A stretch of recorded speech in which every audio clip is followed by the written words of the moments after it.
Ассаламуалейкум баршаға. Бүгін Каусар бұлақ шипажайындамыз тағы да.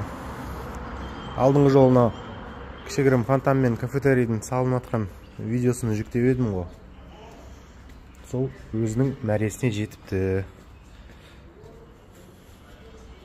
Осындай ортасы фонтан.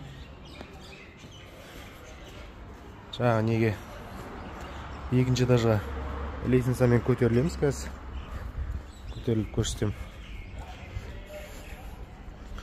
Барлық жақ жап-жасыл.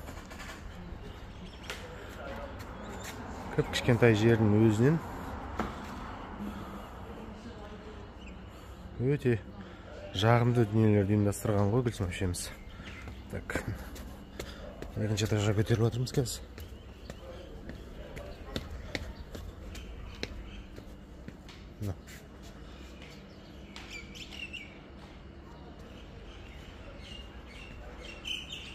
Жалғасы бар сияқты әлі.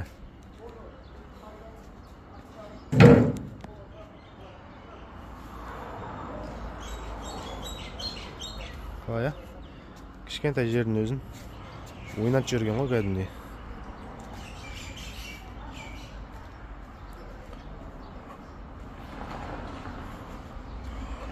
Мына жақта парковкасы.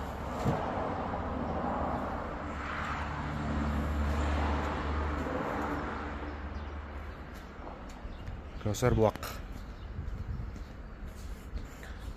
Жалпы осылай қазір таңда сұранысқа ие шипажайлардың бірі Каусар бұлақ бізде.